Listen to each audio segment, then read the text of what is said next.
our life with the dead. As an introduction, I will touch briefly upon a few facts we have already discussed as a foundation for today's discussion. I said that the threshold between the usual physical world of the senses and the soul spiritual world lies within the human being. It lies within in such a way that in our usual waking consciousness between birth and death, we are really awake only in our sense perceptions and in the thoughts we develop, whether based on our sense perceptions or arising within us, to make the world intelligible and alive for us.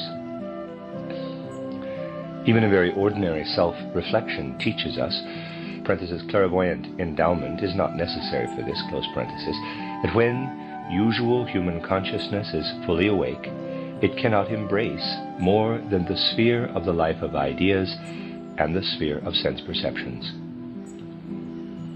We also experience in our soul the world of our feelings and the world of our will, but only in the way we live through a dream. Our dream life extends into our ordinary waking consciousness, and as feeling human beings, we are actually dreamers of life.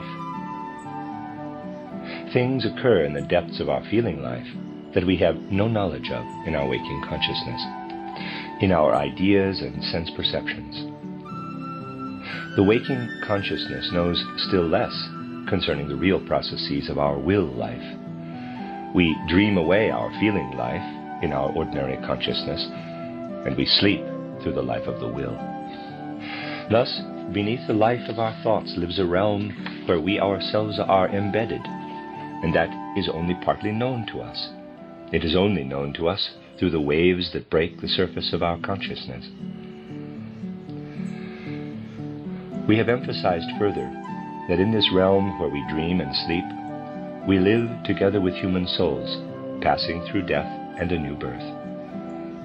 We are only separated from the so-called dead because we are not able to perceive with our ordinary consciousness how the life of the dead, the forces and actions of the dead, play into our own life. These forces and actions of the dead continually permeate our feeling life and will life.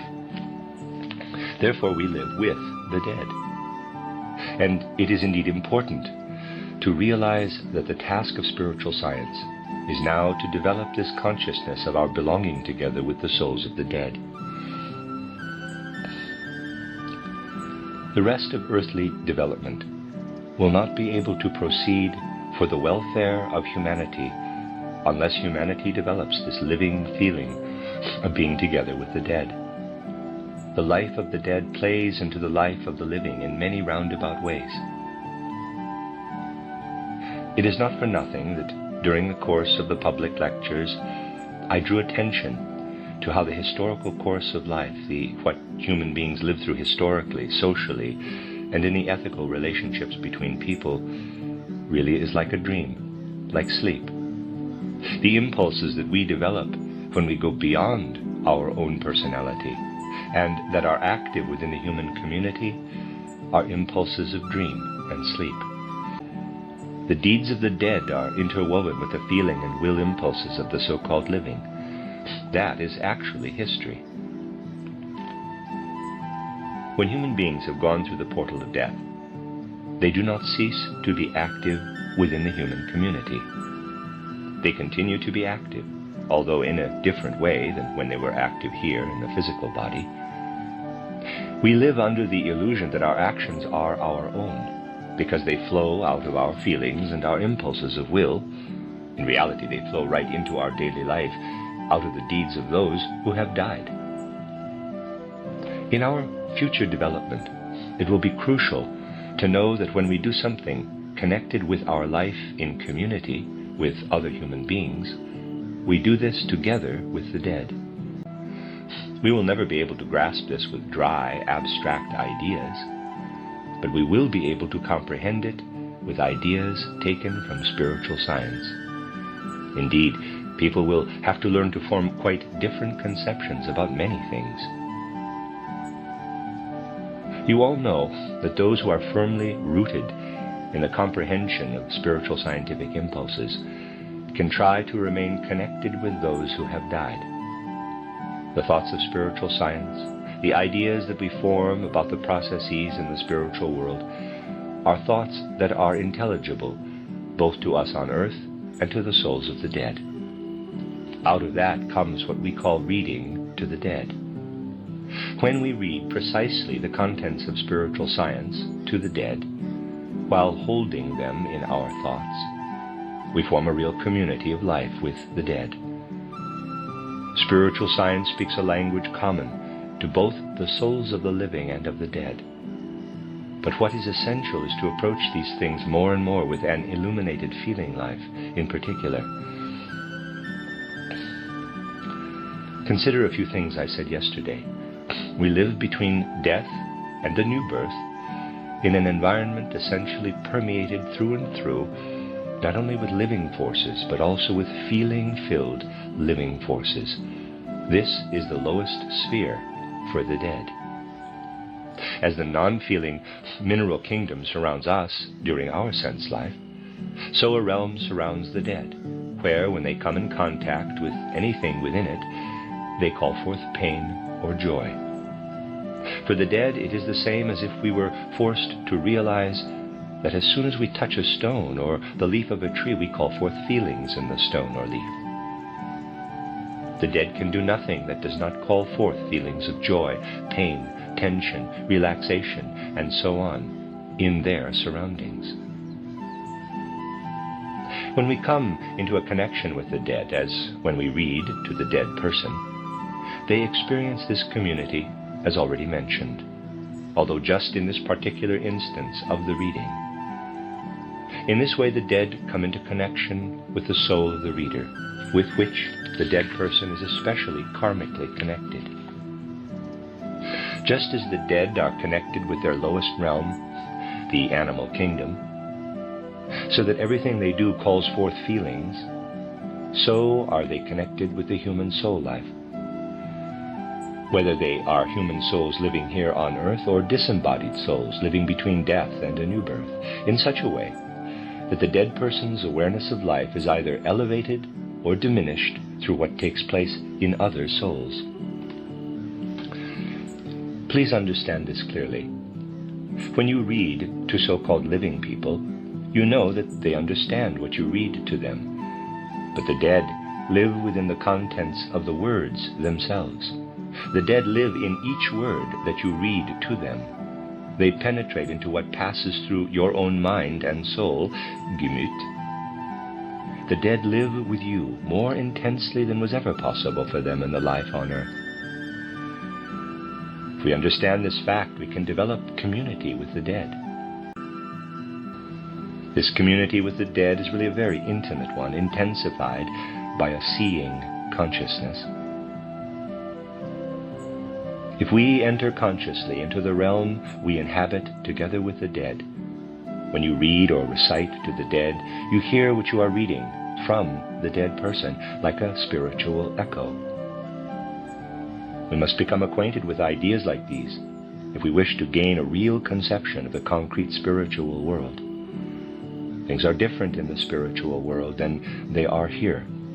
Here you can hear yourself speak when you are speaking, or you know that you are thinking when you think.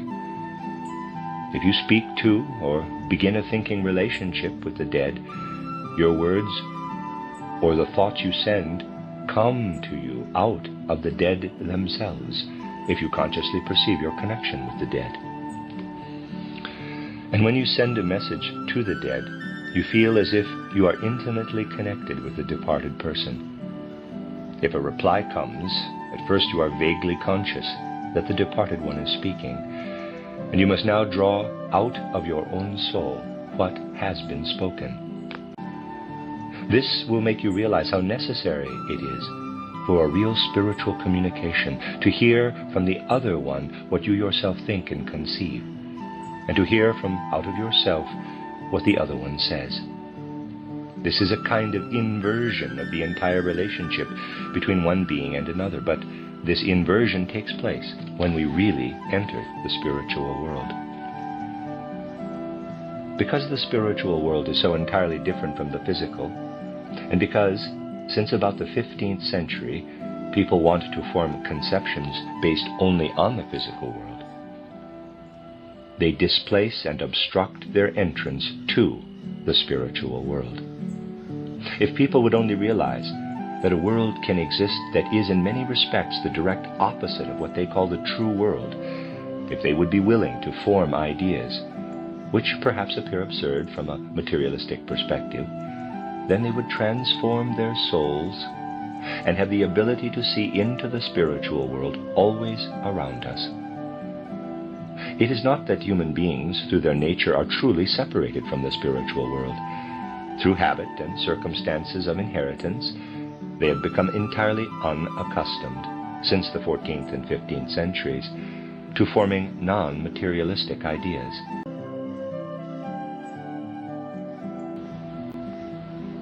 As soon as we go beyond our own personal concerns, even in the smallest measure, which we do in every moment of life, the spiritual world that we share with the dead works through our arm, our hand, our word, our glance. The dead become accustomed to the spiritual world just as we become accustomed to the physical world in the life between birth and death. While the deceased become accustomed to the lowest region relating to the animal kingdom and to the second region, where companionship arises with those souls karmically connected, either directly or indirectly, to them, they also become familiar with the kingdom of the beings who stand above the human being. I say this figuratively, with the kingdom of the angeloi, archangeloi, and archai.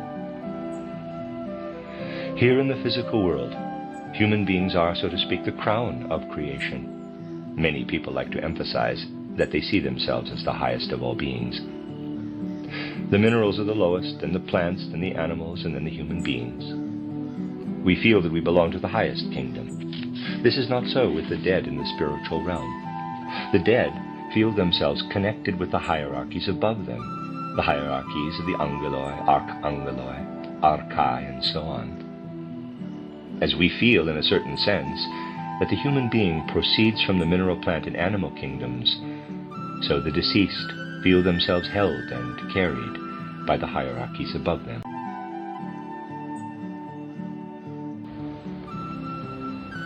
In the lowest kingdom, the deceased are, so to speak, connected with the animal nature, which they must strive to master. Then comes the realm of the souls with whom they are directly or indirectly karmically connected. In this kingdom, the dead experience the relationship with the angeloi.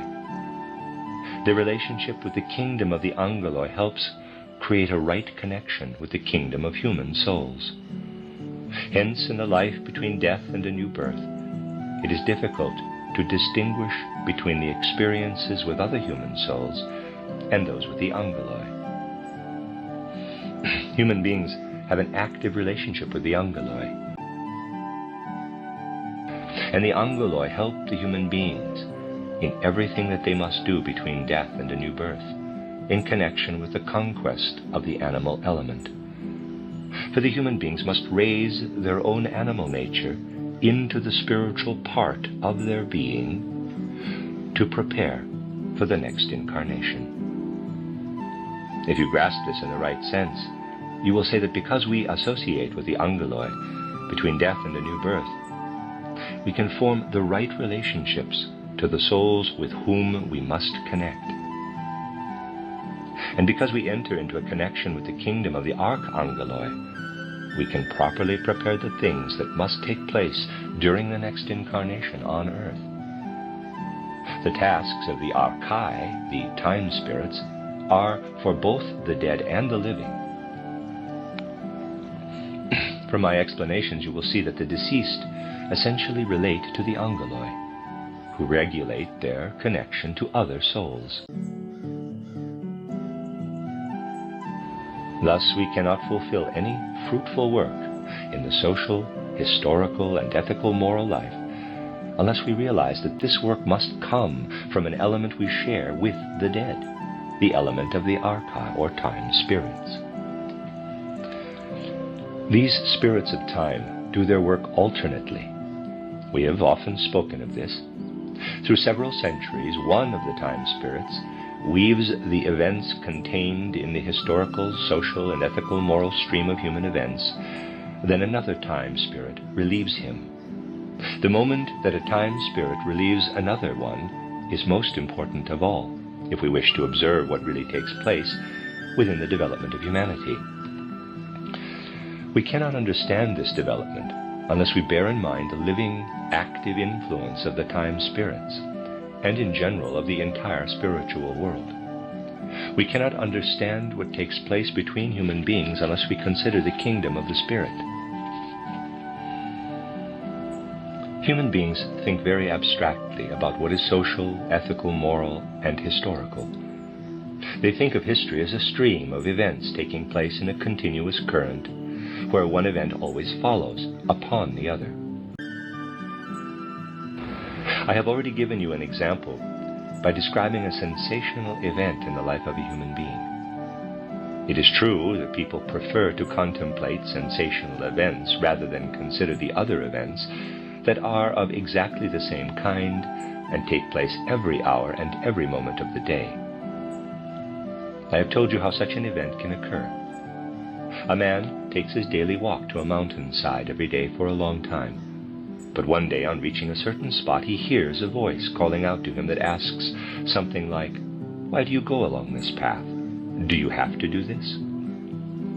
On hearing these words, the man becomes thoughtful, steps aside, and thinks for a while about the curious thing that has happened to him. Suddenly a piece of rock crashes down, which would have killed him had he not stepped aside after hearing the voice.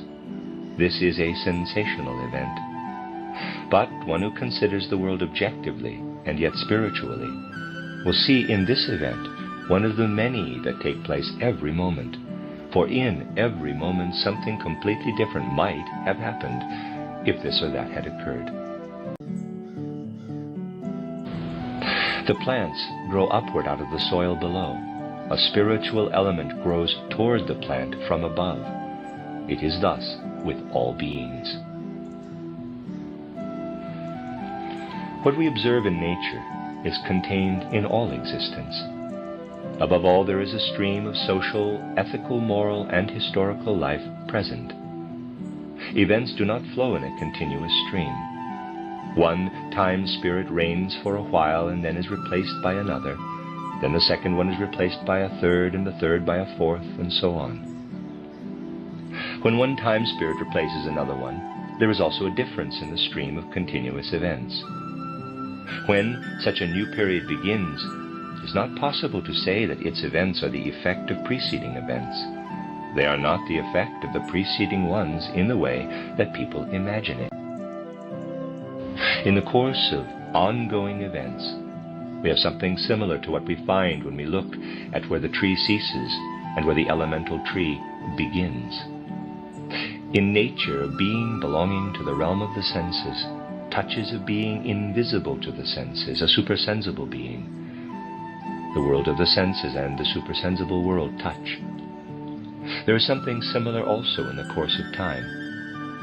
Just as the physical tree ceases and an elemental tree begins, so also in the course of time something ceases and something else begins. Thus there are epochs in which old events and old impulses must cease, so to speak, and new ones intervene. At such times people like to keep to Lucifer and Ahriman, and hold on to what is actually already dead. It is possible to keep alive in human consciousness impulses and forces that are in reality already dead. This is not possible in nature. That people open themselves to the ideas and impulses coming from the spiritual world. Otherwise, the old impulses become Ahrimanic or Luciferic.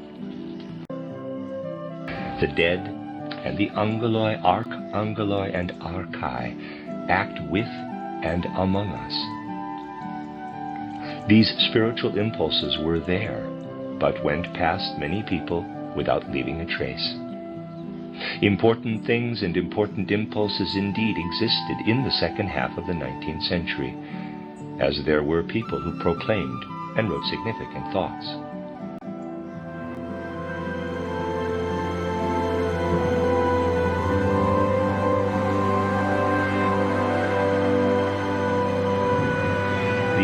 inadequacy of natural science for the knowledge of the life of the soul.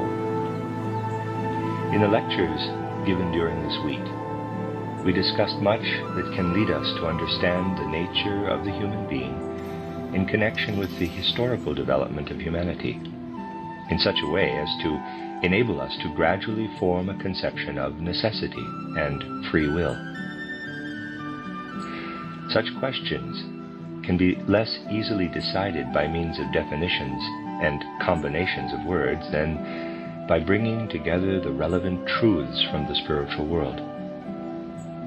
In our age, humanity must become more and more accustomed to acquiring a different way of understanding reality from the one so prevalent today, which after all holds to very secondary and nebulous concepts bound up with the definitions of words. Spiritual forces and activities enter into our occurrences and processes and have an influence upon them. This cannot be accomplished with generalized, nebulous talk about the spirit, but with knowledge of the concrete spiritual processes and events as we have described them in these lectures, where we have indicated, according to dates, how here and there certain of these powers and forces from the spiritual world have intervened here in the physical. This brought about what I was able to describe to you as the joint work of the so-called dead and of the so-called living in the whole development of humanity. For the reality of our life of feeling and of will is in the realm where the dead also are. We can say that the reality of our I and of our astral body is in the same realm where the dead can also be found. This, however, indicates a common realm where we are embedded, where the dead and the living work together upon the tapestry that we may call the social, moral, and historical life of the human being in its totality. The periods of existence we live through between death and a new birth also belong to this realm. We have indicated in these lectures how between death and a new birth, the so-called dead have the animal kingdom as their lowest kingdom, just as the mineral kingdom is our lowest kingdom. We have also pointed out in a certain way how the dead have to work within the beings of the animal kingdom and have to build up, out of the laws working in the animal nature, the organization that forms the basis for their next incarnation. A second kingdom arises for the dead that is woven together of all the karmic connections they have established during any earthly incarnation, and that, correspondingly transformed, continue within the spiritual world. Through this, however, all of the interests the human being has developed between death and a new birth gradually spread themselves out, one might say quite concretely, over the whole of humanity.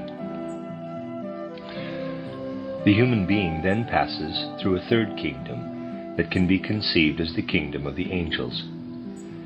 In a certain sense, we have already pointed out the role of the angels during the life between death and a new birth. They carry, so to speak, the thoughts from one human soul to another and back again. They are the messengers of the common life of thought. Fundamentally speaking, the dead have the clearest living experience of those beings among the higher hierarchies we call the angels. They have a clear living experience of the relationships with animals and human beings, established through karma. But among the beings of the higher hierarchies, the dead have the clearest conception of those belonging to the hierarchy of the angels, who are really the bearers of thoughts, indeed, of the soul content from one being to another, and who also help the dead work on the animal nature. When we speak of the concerns of the dead as personal concerns, we might say that the angels must strive primarily to look after the personal concerns of the dead. The more universal and less personal affairs of the dead are looked after more by the beings of the kingdom of the Archangeloi and Archai. The life of the dead takes its course in such a way that a kind of alternation takes place between day and night, but so that active life arises from within them. They know that this active life that arises is only the reappearance of what they experienced in that other state that alternates with this one, when their being is spread out over and united with the outer world. Thus, when we come into contact with the dead, we meet alternating conditions. In one condition, their being is spread out over the world, where they grow into the real existence of their surroundings, into the events of their surroundings. The other condition, which the dead know least of all, is the time when their own being, in a kind of sleeping state, grows into the spiritual world around them. When this again rises up within them, it constitutes a kind of waking state, and they are aware of everything, for their life takes its course within time and not in space. Just as with our day-waking consciousness, we have outside in space what we take up in our consciousness and then withdraw from again in sleep, so the dead take over into the next period of time the experiences they passed through in a former period of time. These experiences then fill their consciousness. It is a life entirely within time, and we must become familiar with this.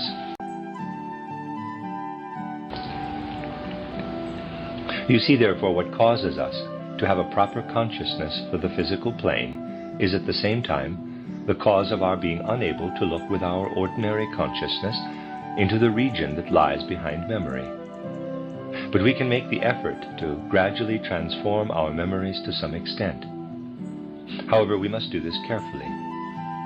We can begin by trying to keep before us in meditation, with more and more accuracy, something that we can remember, until we feel that it is not merely something we take hold of in memory, but something that really remains there. One who develops an intensive, active life of the spirit will gradually have this feeling that memory is not something that comes and goes, but that memory contains something permanent. Indeed, work in this direction can only lead to the conviction that what rises within memory has a lasting nature and really remains present as Akashic record, for it does not disappear. What we remember remains in the world. It is there in reality.